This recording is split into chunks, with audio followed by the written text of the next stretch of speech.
2014లో జగన్ అధికారంలోకి రాకపోయినా ప్రతిపక్షంలో ఉన్న ఆ టైంలో పల్లె ప్రాంత ప్రజలు నాడు రాజశేఖర రెడ్డి తర్వాత మళ్ళీ జగన్ నమ్మారు రైతాంగం.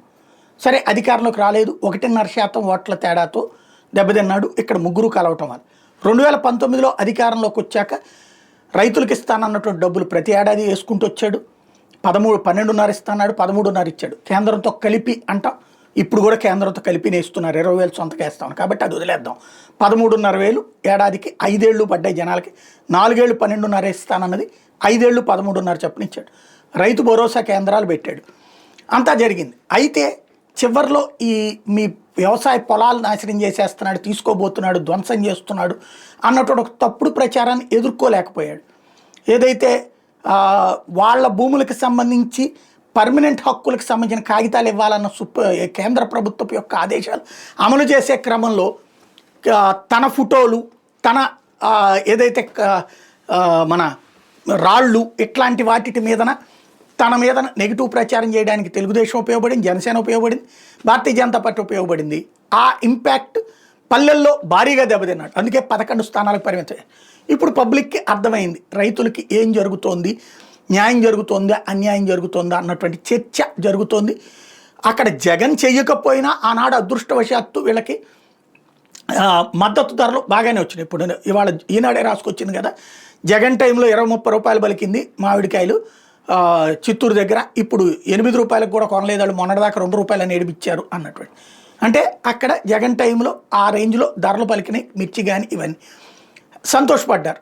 ఇప్పుడు అదే కంటిన్యూ అవుతుంటే నో ప్రాబ్లం, జగన్ పట్టించుకోనక్కర్లేదు. అవి పడిపోవడం వల్ల మిర్చి కానీ పొగాకు కానీ ఇవన్నీ కూడా జగన్కి ఫెచ్చింగ్ అయిన ఎసెట్ అయినాయి.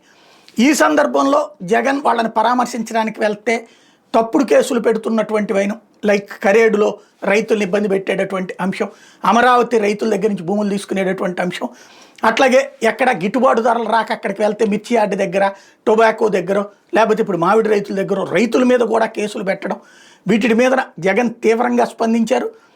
రైతుల మీద తప్పుడు కేసులు పెట్టడం ఏంటి సంప్రదాయం అంటూ నిలదీస్తూ వచ్చారు. రైతుల అన్యాయం మీద పోరాడతానని ప్రకటించారు. ఈ ఏడాది పాలనలో ప్రజలకు తానిచ్చిన ఏ హామీని కూడా చంద్రబాబు గారు నెరవేర్చకపోగా అన్ని రకాలుగా ప్రజలను ఇబ్బందుల పాలు గురి చేస్తా ఉన్న నేపథ్యంలో రైతులకు సంబంధించి డిసెంబర్ 13, 2024 రైతు సమస్యలకు సంబంధించిన తాను ఎగరగొట్టిన రైతు భరోసా సొమ్మును డిమాండ్ చేస్తూ, రైతన్నలకు గిట్టుబాటు ధర రాని పరిస్థితిని రైతన్న తరపున లేవనెత్తుతూ, ఉచిత పంటల బీమాను తాను